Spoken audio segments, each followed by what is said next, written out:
Annenberg Media.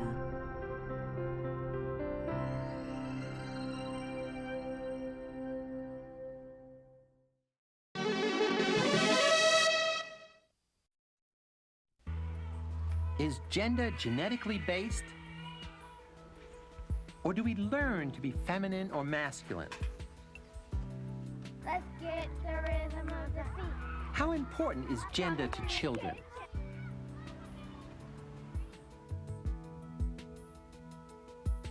What sexual stereotypes does our culture create? Sex and gender, this time on Discovering Psychology.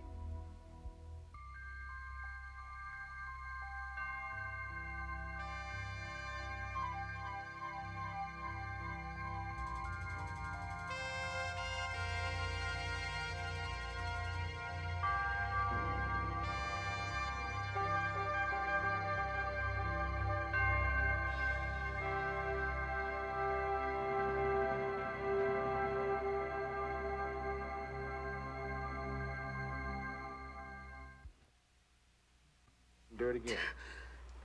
Okay. That's good. Here you come. Come on, baby. Okay. Got one shoulder. Oh, God. How about a big boy? Oh, you got your boy. Even before we ask about a newborn's health, we want to know whether it's a girl or a boy. Sex is the first and perhaps the most basic way in which we categorize people throughout their lives. Why is it so important to know the sex of an infant?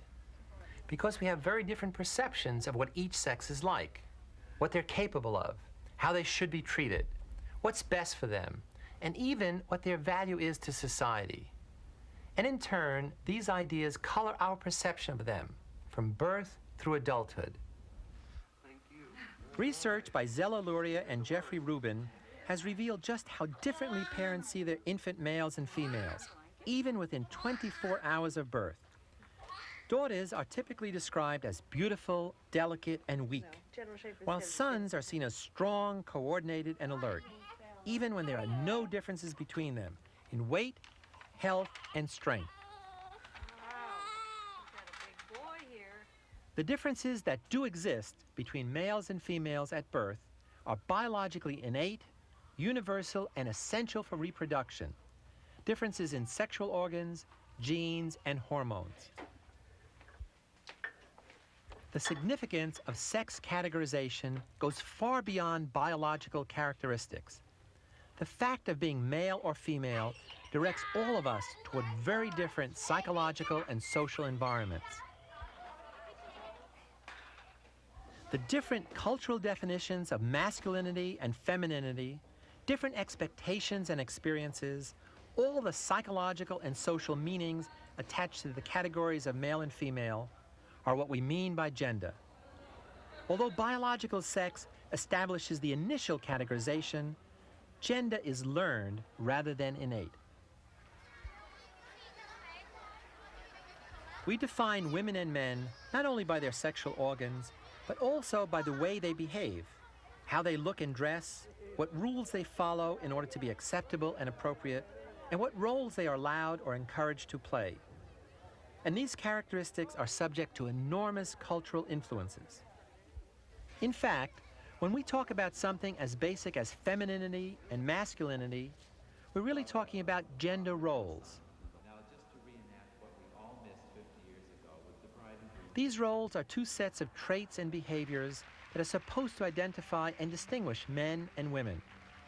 Like other roles, they are based on socially prescribed expectations, in this case, about ideal sexual types.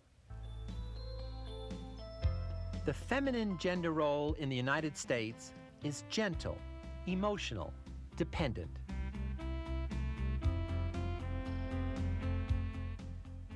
The masculine role is aggressive, independent, dominant.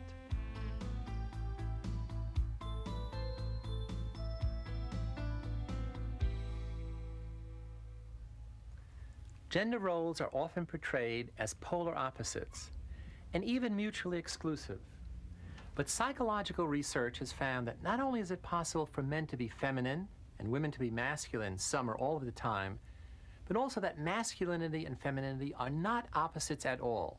People can have both masculine and feminine characteristics. They can be both strong and emotional, gentle and assertive.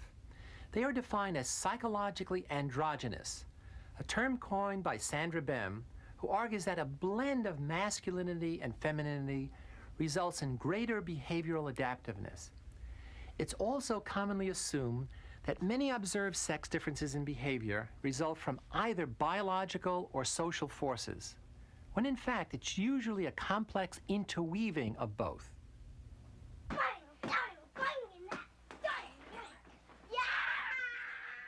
For example, one of the most reliably found sex differences in children around the world is that boys are more likely than girls to engage in rough and tumble play. This male-female difference seems to be linked to sex hormones. However, the amount and form of social play is shaped by cultural learning experiences.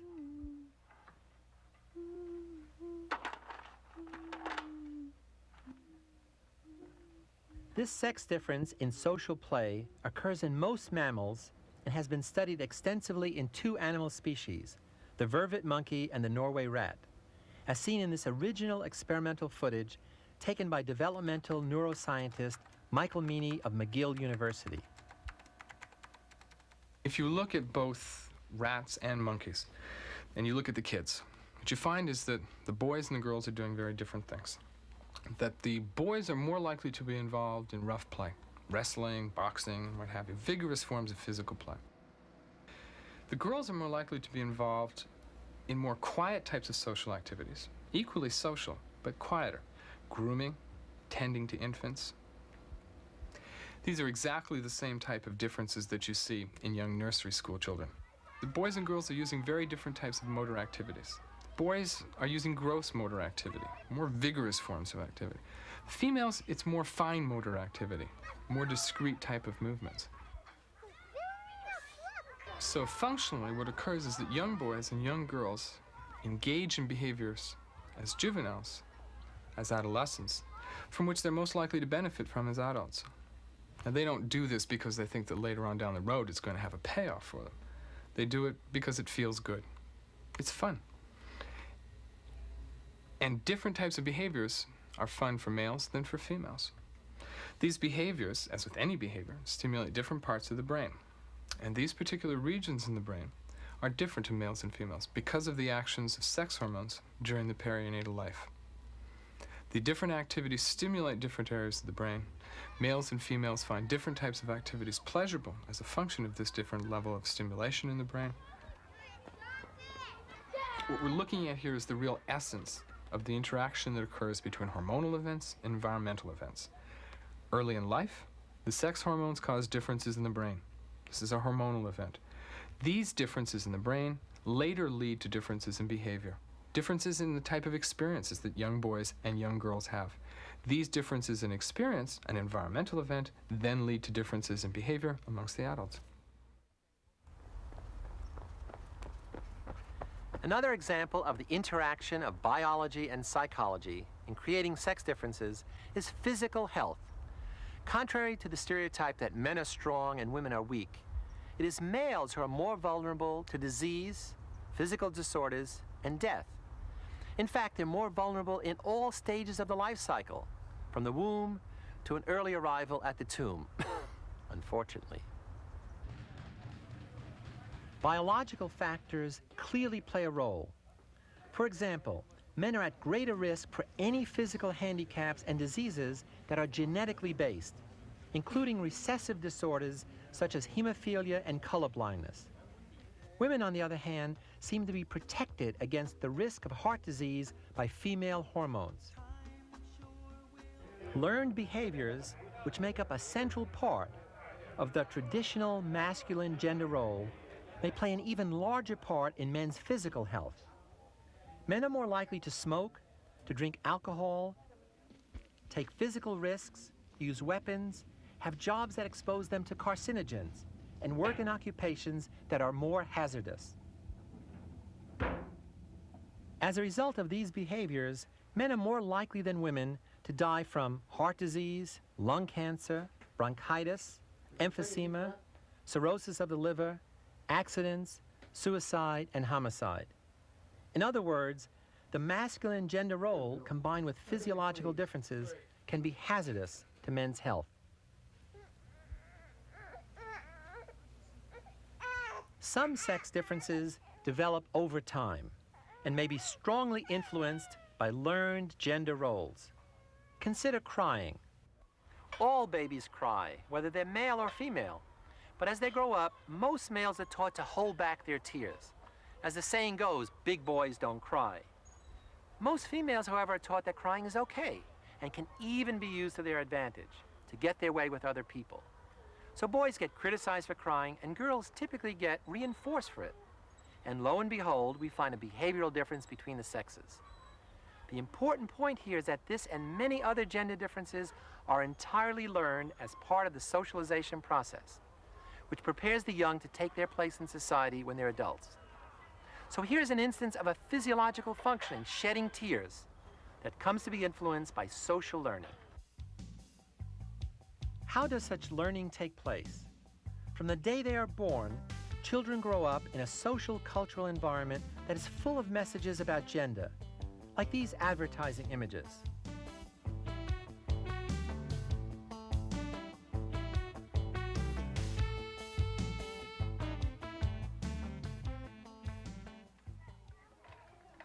Girls and boys are dressed differently.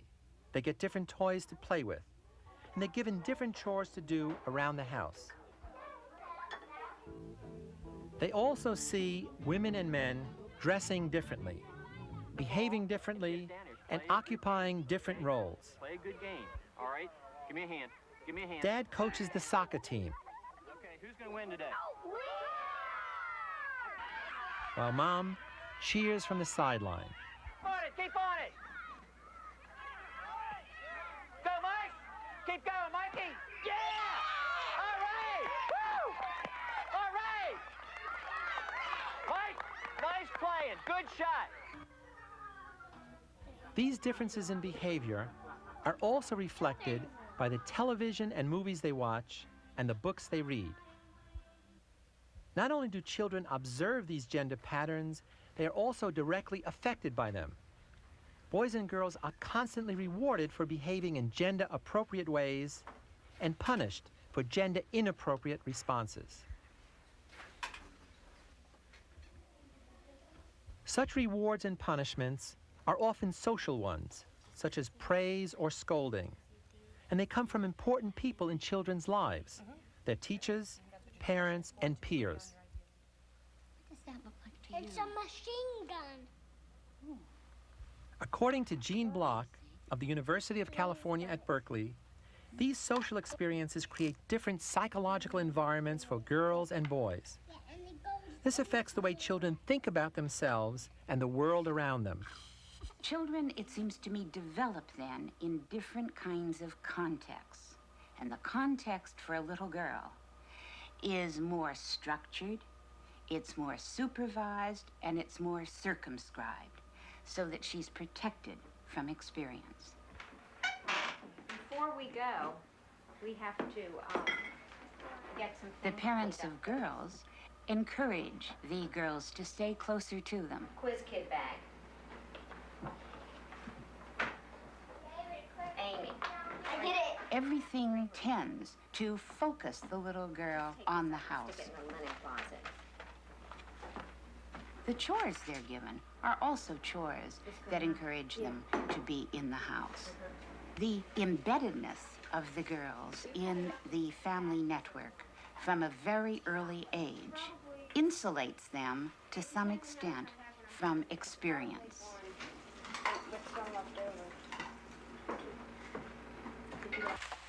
Boys, as they are presently socialized in this culture, are provided more opportunities for discovering, for inventing, and for actively understanding the world in which they live. He enters activities with a premise that he can make a difference, that he can create effects. Boys play outside more. They play more actively. They change the nature of their activities more. They find it more difficult to sit still. Related to activity is a sex difference in curiosity and exploratory behaviors. Boys are more curious. They want to know how things work.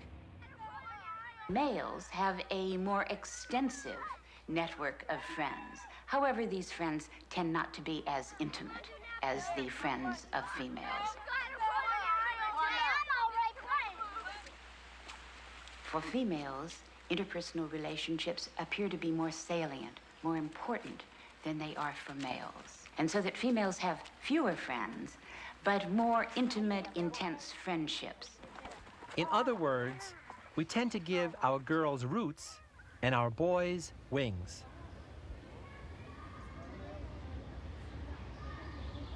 There are, of course, both positive and negative consequences to these kinds of sex differences. For men, the positive side is the freedom to leave home and family for work, the freedom to take risks, to innovate, to explore, to challenge the status quo. On the negative side, however, is the strong possibility of forming an identity tied to success in business or career, and not to feelings of personal satisfaction, or a sense of belonging to a community or a tight-knit family. Many men who are very successful complain that they have no close friends and even feel distant from their own families. As for women, the positive side is that they are more able to express their feelings and to show their concern and caring for other people. They are freer to ask for and give help and friendship. They also take more time and effort to build a social support network of family and friends. The negative side includes constraints imposed by society and the self on intellectual development. There are also artificial limits imposed on what women are expected to achieve in many areas, such as science and technology, or ones that involve solitary activity, risk-taking, or physical strength. And I had went to the drugstore and bought some sleeping pills and was planning to take them. In addition, a greater focus on one's feelings and moods among women seems to make them more susceptible to depression. There's also the reality of greater poverty and responsibility for child care among women who are single parents, which contributes to depression as well. And yet, even though our social experiences from childhood onward create different psychological environments for males and females, it would be a mistake to assume that they respond passively to these experiences. On the contrary, children are actively involved in shaping their own understanding of gender. Eleanor Maccoby of Stanford is an expert on gender differences. For years, she has been studying how boys and girls use gender as a basic category to understand the world around them. By about the age of 2, the second birthday, you begin to see tendencies for children to approach others of their own sex more often. And in our own work, when we bring in pairs of young children who are not yet 3 years old, either 2 boys, 2 girls, or a mixed-sex pair, we find that the children play more actively and more comfortably when they are paired with a child of their own gender. Now, this suggests that there is something compatible about the play styles of the 2 sexes, that is to say, of same-sex pairs, so that by the time children get into nursery school, there is a foundation already laid for them to prefer same-sex playmates. And in nursery school, that is very evident that, in fact, they do have that preference. It isn't as strong, however, as it is by the time they get into school by the age of 6. There you find segregation is much more extreme. I think that one of the reasons for the change is that after about the age of 3.5 or 4, children begin to have a much firmer idea of their own gender and the gender of other children. If a child tries to play openly with a child of the other sex and frequently and makes a favored friend out of that other child, that child is going to be teased. And the children themselves seem to be monitoring all of this. So there's a great deal of social pressure that is brought about by the kids themselves. One interesting thing about all of this, I think, is that children seem to segregate more strongly when they're in situations where they're making the choices themselves, rather than in situations that have been set up for them by adults. This is one of the reasons that I don't believe adults are mainly responsible for this tendency for children to congregate in same-sex groups. I think it's something that the children will do themselves if adults don't do it for them. Boys and girls also use language differently. The boys are more demanding and commanding in their styles of trying to get what they want. Girls tend to influence each other by suggestions and hints and statements like, why don't we, or let's. Boys are very much more likely to give a command, a directive, to interrupt one another, to top each other's stories, to use language for show-off. Girls seem to use language more for social cohesion within a group. They are more likely to wait, give another person a chance to have a turn to speak. And when they start to speak, they're more likely to refer to what the other person has just said. Let's get the rhythm of the hands. Let's get the rhythm of the feet. Now, of course, there are very bossy girls, but they boss in a way that's different from the way boys boss. So that it turns out that even for quite young children, boys can get girls to do what they ask them to do, or I should say order them to do. Girls have more trouble influencing the behavior of boys. Now, we know that in any human relationship, people stay together as friends or co-workers more easily and more voluntarily if each person can influence the other. So we have an initial reason why girls pull away from playing with boys, and in fact, they seem to be the ones that first start preferring same-sex playmates.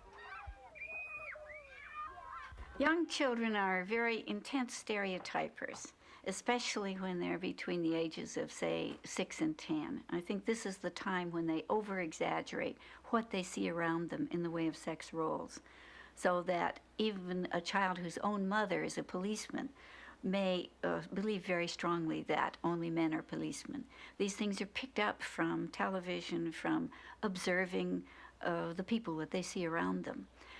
It's for this reason that I don't believe individual parents can have as much effect on what children believe about gender and what they themselves might become as you would otherwise expect. Certainly not at this age. When they get to be teenagers, then they can begin to look at the example their parents set perhaps a little more strongly.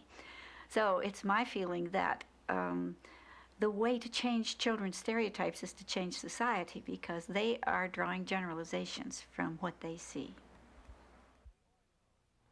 Now, we all know that when girls and boys grow up, they often find themselves in different occupations and different social roles. But researchers have never been able to link this phenomenon to innate sex differences. In truth, women and men are often much more similar than different in almost all of their psychological traits and abilities. When differences do exist, and we've seen that some do, they're often fairly small and are more a matter of degree than a difference in kind. Physical ability, for example.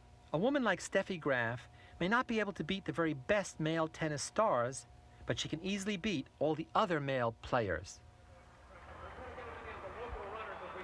In track, top male runners are now only about 10% faster than top women runners, and this difference is getting smaller with better training, nutrition, and higher expectations for women.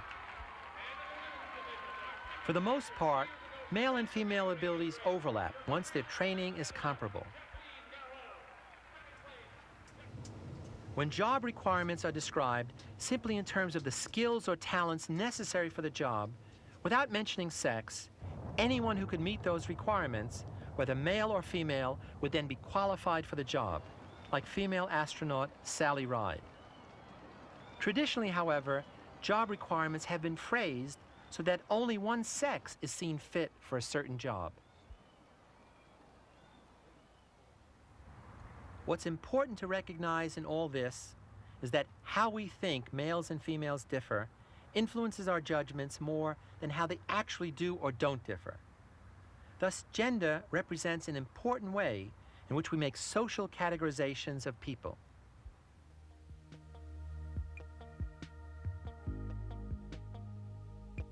We even create gender stereotypes in advertisements like this one: the macho male, the flirtatious female.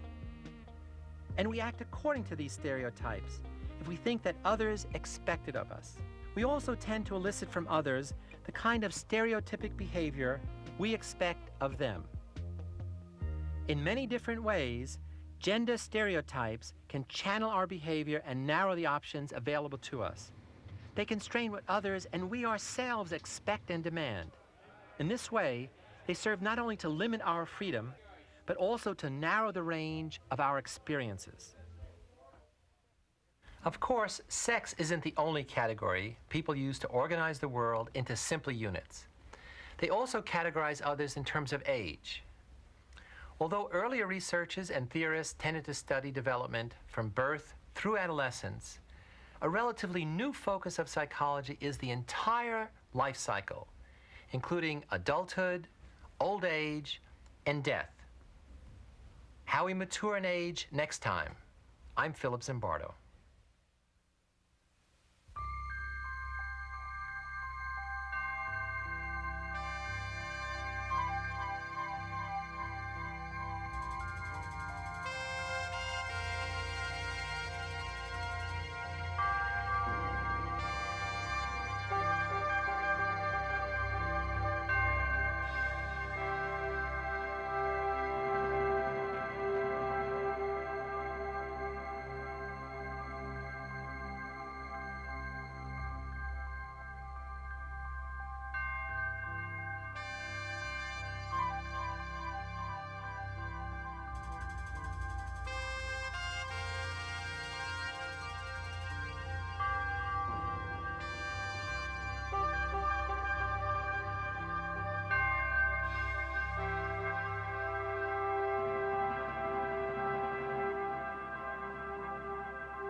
Annenberg Media.